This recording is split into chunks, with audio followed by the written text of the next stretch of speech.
All right, in lesson 5.3 in calculus, inverse functions today. We're going to verify that one function is an inverse of another, determine whether the function has an inverse function, and find the derivative of inverse functions. So first we want to ask ourselves, is each function one-to-one? And is each function strictly monotonic? So a function to be one-to-one, remember it has to pass the vertical line test and the horizontal line test. I mean, it can't cross a horizontal line more than once, nor a vertical line more than once. So this first function would be one-to-one, and it happens to be monotonic also. What monotonic means, it means it's always increasing or always decreasing. This graph is always increasing, so it is strictly monotonic. All right, my next function over here, this is one-to-one. It passes the vertical line test. It passes the horizontal line test, only crosses once for each horizontal line. And then again, the graph is always increasing, so it would be considered monotonic, strictly monotonic. Again, my graph is one-to-one. For every x value, there only corresponds one y value. That's what one-to-one is, or for every y value, there corresponds only one x value. It is also always increasing the entire time it is going up, so it would be monotonic. The next graph you'll notice is not one-to-one. See, for this y value here, let's say that y value is 1, and this y value of 1, I have two different corresponding x values. So this would not be one-to-one. Also notice the first part of my graph is decreasing, then increasing, so this would not be strictly monotonic. So which of the above graphs has an inverse graph? So every one of them that is one-to-one has an inverse function. But this one is not an inverse function, because if I took the inverse of it, that would be turning that parabola sideways, and now the inverse is not a function. It wouldn't pass a vertical line test.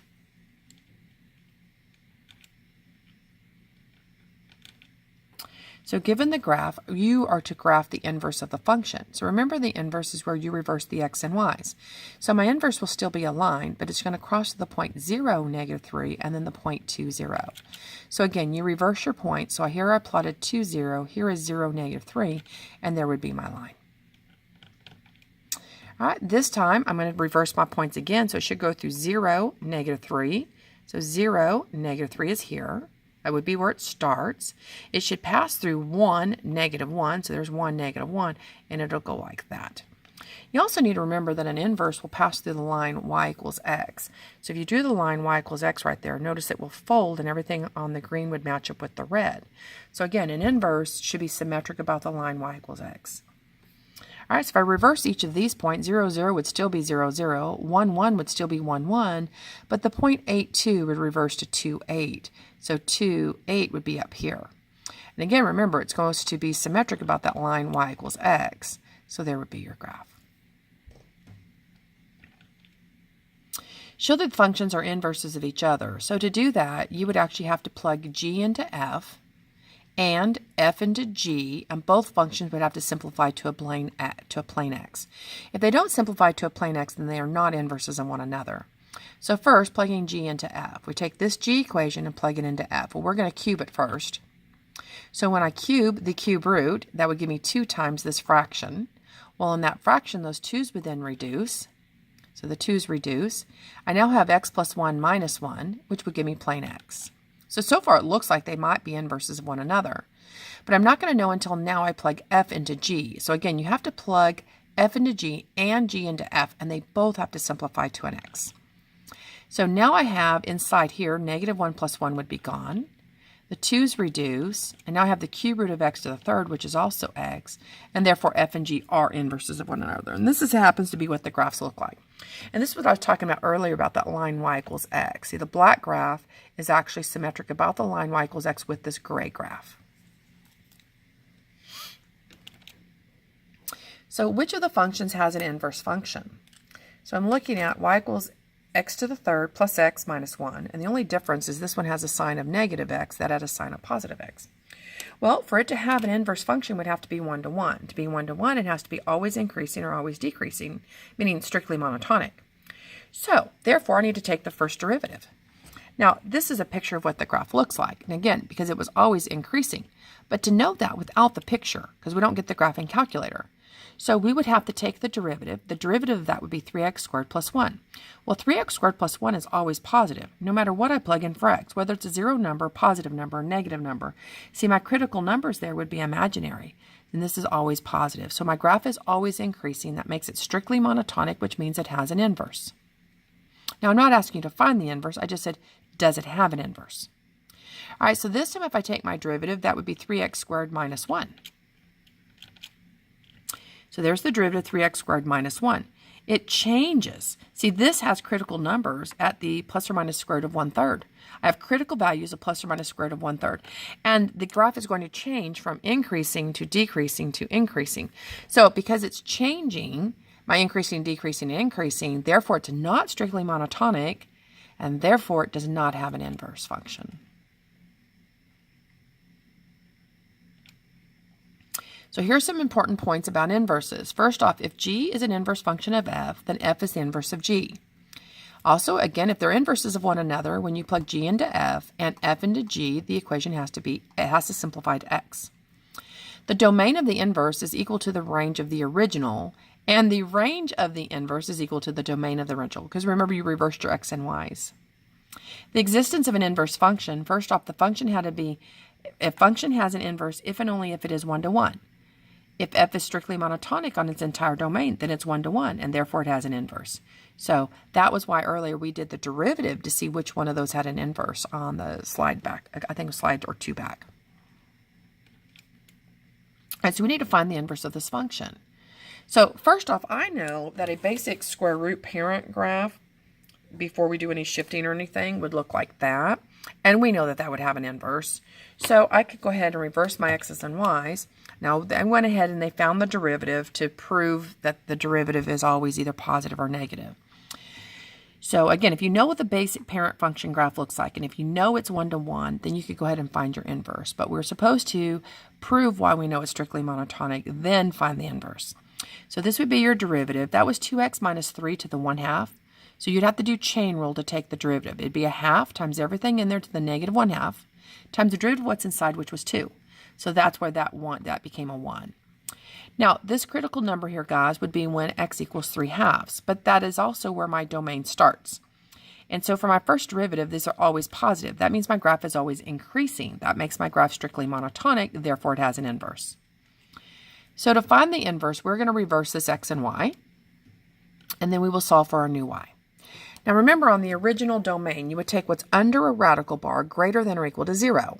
So that would mean 2x minus 3 greater than or equal to 0. So x is greater than or equal to 3/2. Now this graph was not shifted up or down at all, so it started at 0. So therefore my range was 0 to infinity.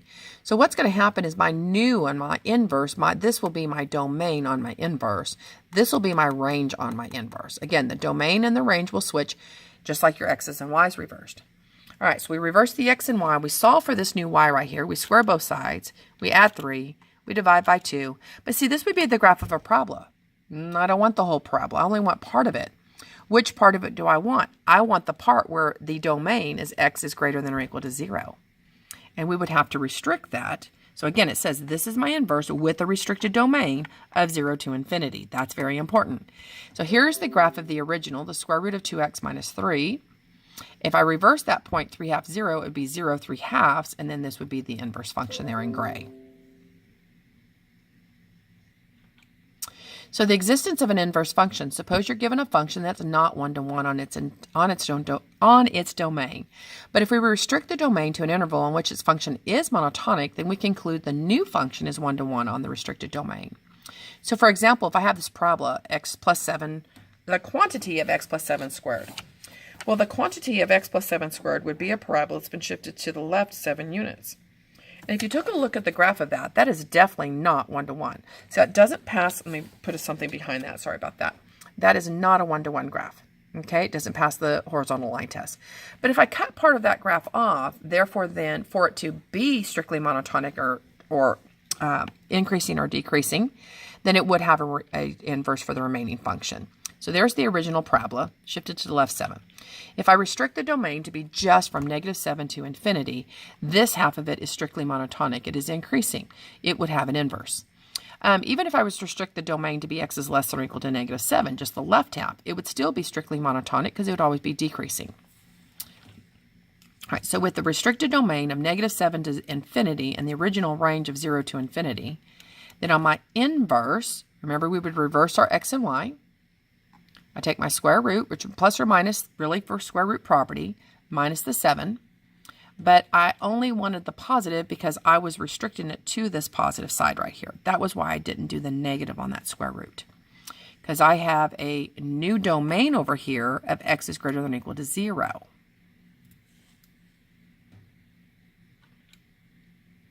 And notice the new range, -7 to infinity. Okay, so it was the domain on the original is the range on the inverse. And there's the graph of your inverse function. The square root of x, and then -7. Square root of x graph, move down 7. And if you did the line y equals x right here, the green and the red would match up. So this says, show that f of x equals sine of x is not 1-to-1 on an entire real line. What is the largest interval centered at 0, 0 for which would make f be strictly monotonic?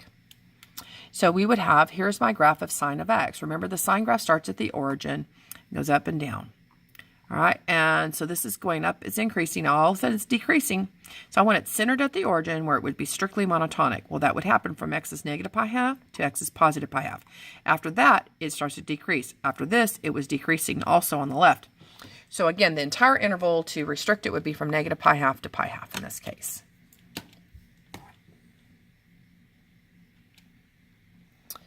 Continuity and differentiability of inverse functions. So first off, f has to be continuous on the domain, and the inverse has to be continuous on its domain.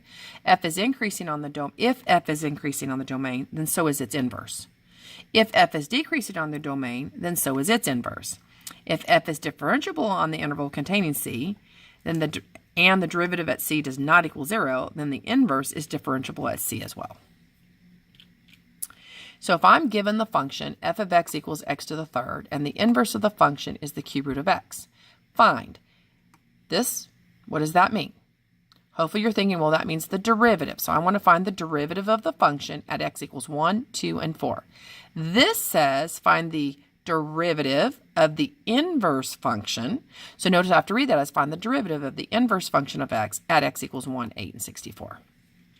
All right, so we have our original function of f of x equals x to the third. Its derivative is 3x squared. Okay, I have the inverse function. Okay, I want the derivative of the inverse function. So here's the inverse function, the cube root of x. Its derivative would be 1/3 x to the negative 2/3. So that was a negative exponent. We brought that down. All right, now we want to evaluate the derivative. This is evaluate the derivative of x equals 1, 2, and 4. That means the slope at x equals 1, the slope at x equals 2, the slope at x equals 4. Now, you guys, where I got these points from, the 1, the 8, and the 64, if I plug 1 into the original function, 1 cubed is 1, 2 cubed is 8, 4 cubed is 64. Then we plugged 1 into the derivative right here, 3 times x squared. That gave me the slope there. I plugged the x equals 2 into this derivative. That gave me the slope of 12. Plugged 4 into that derivative. That gave me 16 times 3, gave me 48 for a slope. So that was all for the second line. Okay, the third line, find the derivative of the inverse at each of those x's.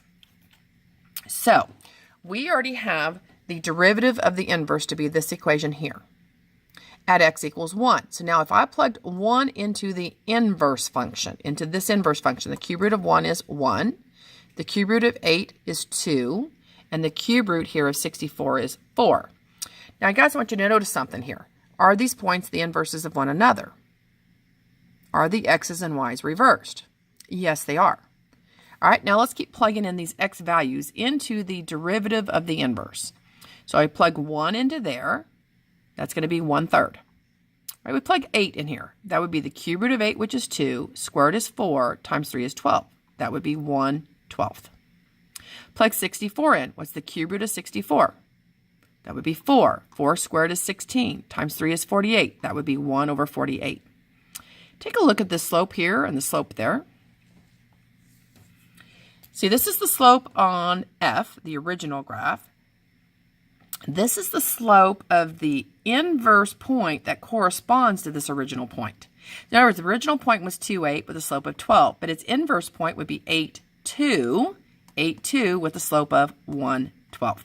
Notice the slopes are the reciprocals, not opposite reciprocals like perpendicular lines. They're just reciprocals.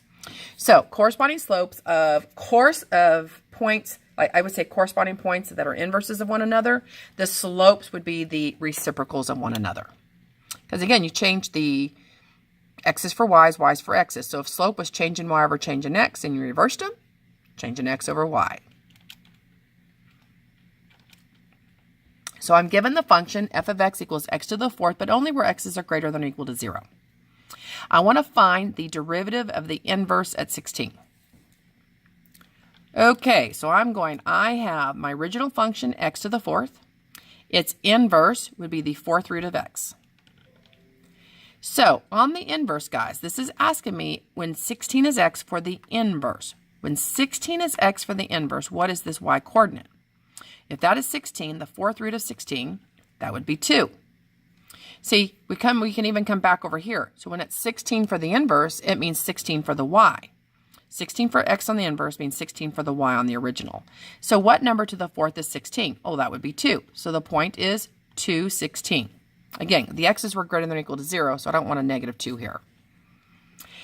Now, I'm going to go ahead and get my derivative. So this derivative is 4x to the third. Let's get the slope at x equals 2 on the original function. So x equals 2, 2 cubed would be 8 times 4. The slope would be 32. But guys, I am looking for the value of the derivative of the inverse when x was 16. So again, on the inverse, when x is 16, that meant when y is 16 on the original. So I go ahead, I get that x. I get its derivative. I get the slope when x equals 2. I get this slope. See, this tells me that I have a slope of 32 at the point 2, 16 on the original function. So on the inverse function, that point would be 16, 2 with the slope of its reciprocal, 1 over 32. So hopefully you were catching on to that. So again, the slope of the original function at 2, 16 is 32. So the slope of the inverse function at the inverse point, 16, 2, is the reciprocal, 1 over 32.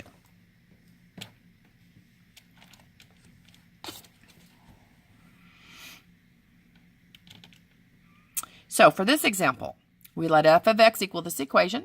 It says, what is the value of the inverse of x when x equals 3?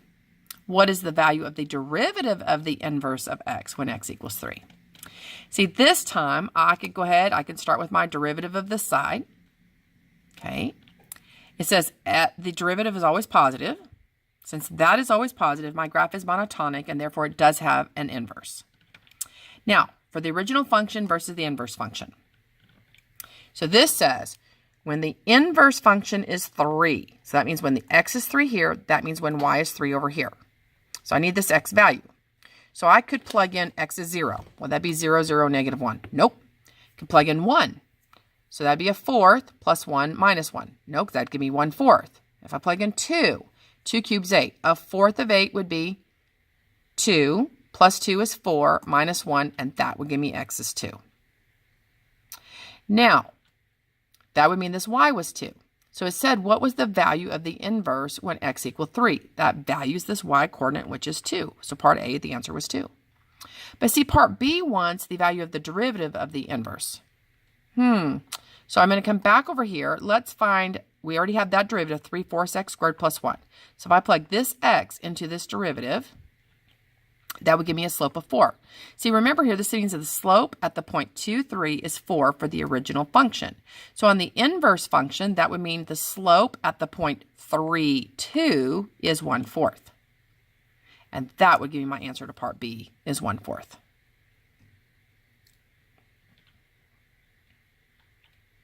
And there's the pictures of the graphs. And like I had said, made a little note on the slide. I should have mentioned it in my voices as well. But this one right here would be very difficult to find what the inverse function is. With our capabilities at this point, we wouldn't be able to do that without having computer software do that for us. Alrighty, so given the f of x is cosine of 7x, they restricted it. Find the inverse derivative of the inverse when a equals 1. So again, that would mean, here's my original function. So on my inverse, when x is 1, that would mean on my original when y is 1.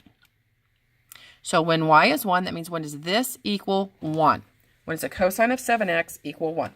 Remember that a cosine graph starts at the value of a, and then it goes on. The period of this graph would be 2 pi over 7. So I needed to know when that y value was 1 between, whoops, sorry about that, between 0 and pi sevenths. So this is, it says when does y equal 1? It would be equal 1 right here, which is when x equals 0. So this one would be when x equals 0. When is the cosine of 7x 1? It's when x is 0. All right, I need to go ahead and take this derivative. The derivative of the cosine is negative sine of 7x, but then times 7. Plug in this 0 into here. The sine at 0 is 0. That's the y-coordinate there. Now, you guys, the point here, this is telling me the slope is 0 at the point 0, 1. So for the inverse, its slope will be, we'll get that in a minute, for the point, remember these would have been reversed, 1, 0, would have the reciprocal slope of 0. But see, 0 divided by 1 is 1 divided by 0, which is undefined. So that would be an undefined answer.